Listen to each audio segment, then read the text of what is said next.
between you and your wife? Okay. Me and my wife in September, well, in August, she went home to Germany.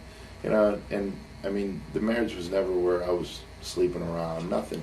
It was just, it was hard for her, you know, and she came back in August and we had some, it was rough. And Johnny Ace, a really good guy, was very cool with me throughout the whole thing,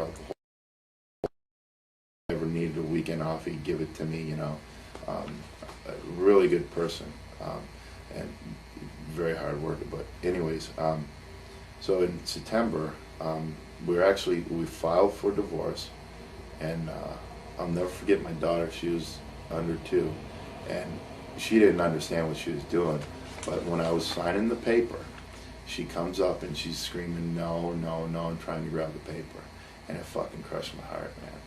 And you know, and so we figure, okay, well, in Michigan, you've got 6 months till the divorce is final. Actually, it's not final until August because we had this slow period. But I remember, you know, and we were pretty cool. We were pretty cool, splitting things up and all that. And we were like, we got to be friends because of our daughter. So, anyways, and it was rough. And then she went back in November 4th, I remember. And she's like, well, we won't date or anything, and then, you know, and then maybe we'll see if we get back together, and, you know, we agreed on that. And right before she left, we had like 2 or 3 weeks where it was just awesome. So, you know, and we'd argue a little bit and this and that, and then in January she came back, and then we tried to work things out, and it was just 3 months of hell. You know, I'm not a perfect guy when it comes to that, and she's, you know, it's just like we really didn't, you know, for years it was just, you know, me and her and like ECW and WWE, and just, you know, I mean, she never had a problem with the wrestling business, never going on the road. Some guys have to deal with a lot of crap, but you know, it's just, it wasn't working, you know. And then I mean, she was ready to go home, and we were all, you know, set, and so I figured I'd bring you out to LA, you know, because she really liked LA. And anyways, I think things happen for a reason. And me and Jeff Jarrett, when we talked about it, and I brought it up, you know. He said he's a firm believer in that. So we bring out to LA, and me, Captain Fucko, drinking.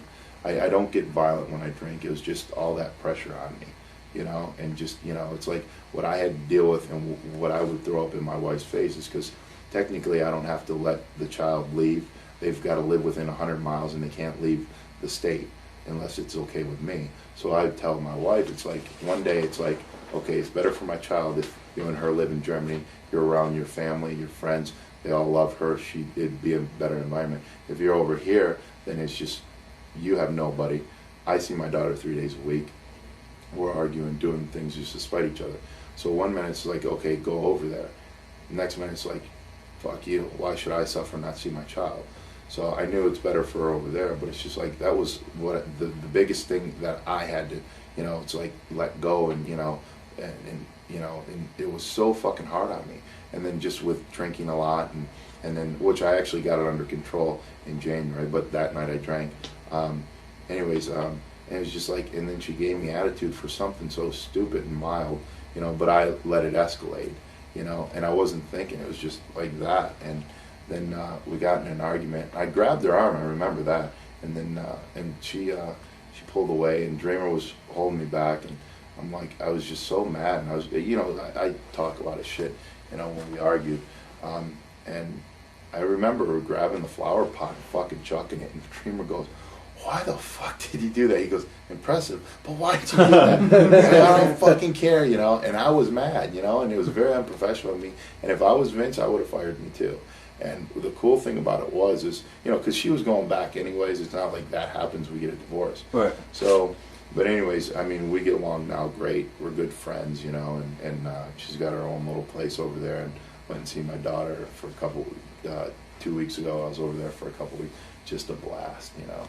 And I made more money on the 3 months I was off with the company than the 3 months before when I was working. So I'm thinking about trying to get a job back and say I quit. So it's like, Vince, can I have my job back? Yeah, we'll give you a second chance. Okay, I quit. Maybe for 3 months. Did you think you deserved to be fired and all? Yeah, I would. Like I said, I would have fired myself. And you know, it was a good wake-up call. And it was nice going back to the TV, seeing a lot of the guys, because I was able to, right after I got fired, and my ex-wife, well, soon to be ex-wife, she told me, she goes, you're going to find out who your true friends are. Because everybody call you and say they're your friends. Now you don't have a job. You know, he wasn't throwing it up in my face. Right. Because right after that, you know, we talked, and then after it was... How'd you find out you were fired? Johnny Ace called me. Oh, okay. And for the first 30 minutes, I felt bad, because my child's my responsibility. I have to pay monthly child support. The more, the more. You know, and then I realized, looked what I had financially, looked what I could do, some options, this and that. And then I was like, you know what? And Paul and Tommy Dreamer were two really good, close friends. Paul told me, he goes, when I called him on the airplane, I go, I could be fired, and told him what happened. He goes, you know what? What's the problem? And I told him my biggest hang up. It's like, I gotta let my daughter go. I know it's better for her. But then again, I tell my wife, it's like, and that's one of her fears, is I say, no, come back here. So anyways, I told Paul, and Paul goes, you know what? This is what you do. He goes, think, what do you want? You know, obviously you want the best for your child. He didn't say that. He goes, and you stick to it. You think, what do you want? Stick to it. And I was in Minneapolis at the airport when I was talking to him, connecting flight home, and I knew exactly what I wanted, what's best for my daughter. So I called my wife. I go, you know what? I'm never going to throw up in your face, and I haven't since then, that you can't go home. You know.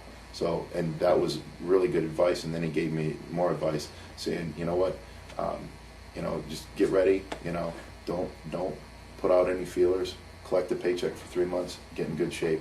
Do the pay-per-view and have fun. You know, and that's what happened. I realized that I loved wrestling. I realized that, you know, where I was in my life, what I needed to change. So it was good.